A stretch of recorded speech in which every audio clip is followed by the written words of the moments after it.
Hello friends, I know, you cannot believe I'm actually back. But yeah, I'm back. So today, Rev's gonna do it again. We do have a good one today. We're gonna do a specialist review. I'll tell you why Angel is hands down the best specialist in Battlefield.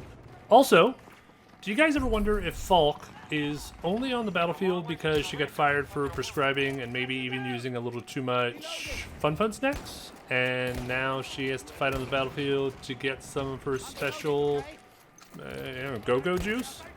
It's probably not. It's probably just me, right?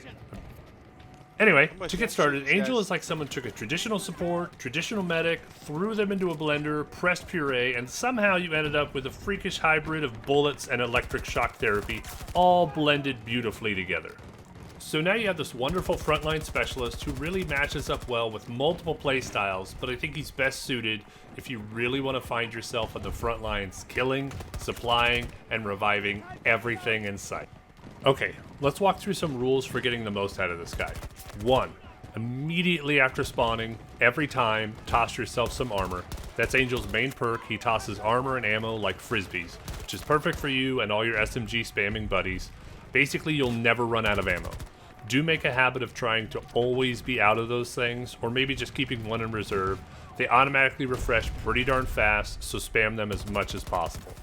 If you're doing Angel right, there is basically no need to have an ammo box around ever. If you find yourself in some cover, it's always a good idea to toss 2 or 3 of those at your feet.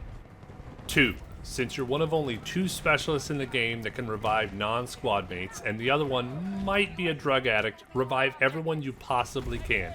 Remember, you revive with the quickness, so do that side-to-side shuffle while rezzing, or better yet, just dolphin dive into that res. It really can be game-changing to have someone on your team near constantly reviving people. 3.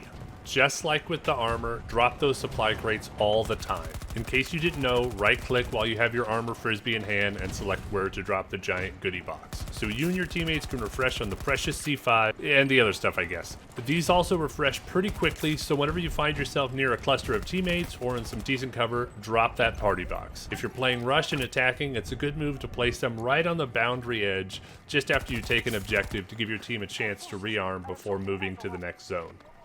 These next ones are less Angel specific, but are good ones nonetheless. 4.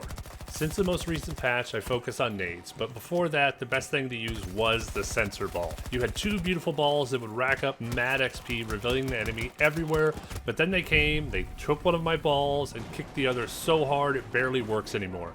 I mean, sure, it still has some use, but you're just not bragging about how great your balls are anymore. 5. For the equipment slot, you may find this shocking, but I'm almost always running C5. Man, I love that stuff. However, I will say the insertion beacon is a fantastic option for most game modes, and if you don't have anyone in your squad running one, it's pretty much never a bad choice. Although, unlike the C5, even if you get one back from your supply drop, as long as the other one's still up, you can't put another one down. Do try to position these either close to the front line so you don't have to run through a mile of open nothingness, or if possible, add a little bit of a flank off to the side, a little bit past the front lines.